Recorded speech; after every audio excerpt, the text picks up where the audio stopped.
नमस्कार दोस्तों, मैं गौरव। आप देख रहे हैं बिजनौर लॉ एकेडमी।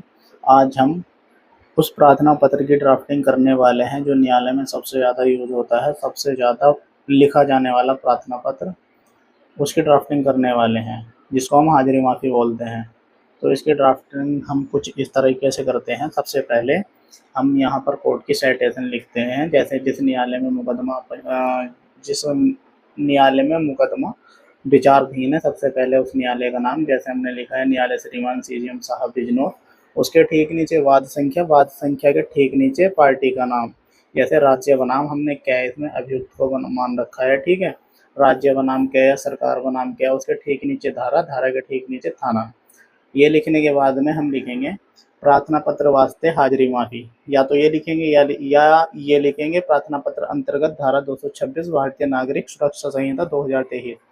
सबसे पहले हम ये जान लेते हैं, जो हम यह हाजिरी माफी न्यायालय में देते हैं वह हम भारतीय नागरिक सुरक्षा संहिता की धारा 226 के अंतर्गत न्यायालय में देते हैं, ठीक है, या न्यायालय में लगाते हैं, जिसमें 226 में कोई अभियुक्त है, ठीक है, कोई अभियुक्त है, वह किसी काम से बाहर गया हुआ है या किसी बीमारी के कारण न्यायालय में नहीं आ सकता, इस अवस्था में इस कारण हम न्यायालय में हाजिरी माफी लगाते हैं, ठीक है।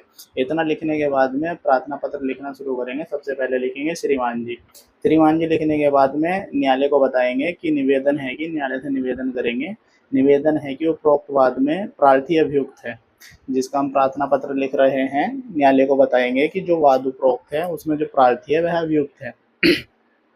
इतना लिखने के बाद में अगली लाइन लिखेंगे, प्रार्थी की आज की तिथि माननीय न्यायालय में नियत है। न्यायालय को बताएंगे जो प्रार्थी है, जो अभियुक्त है, उसकी आज की तिथि माननीय न्यायालय में नियत है।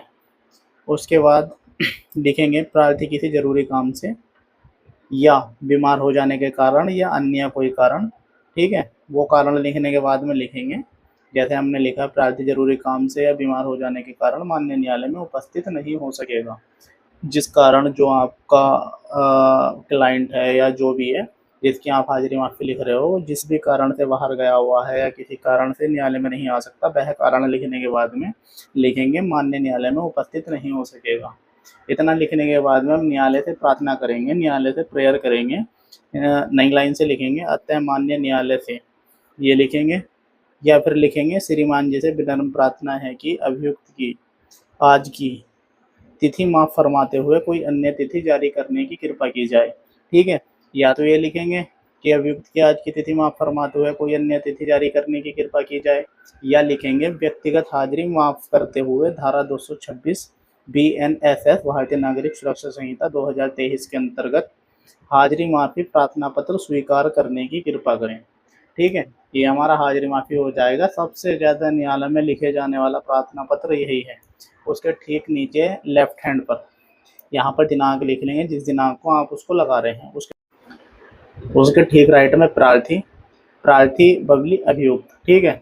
यहाँ पर उसका नाम लिख लेंगे जिसकी हमने हाजिरी माफी लिखी है, ठीक है। इतना लिखने के बाद में हाजिरी माफी तैयार हो जाएगी। अब ये न्यायालय में लगाने योग्य है, न्यायालय में इसको हम लगा सकते हैं। धन्यवाद। मिलते हैं नेक्स्ट वीडियो में। इसी तरह की ड्राफ्टिंग सीखने के लिए हमारे चैनल को सब्सक्राइब करें, हमारे पेज को फॉलो करें। धन्यवाद।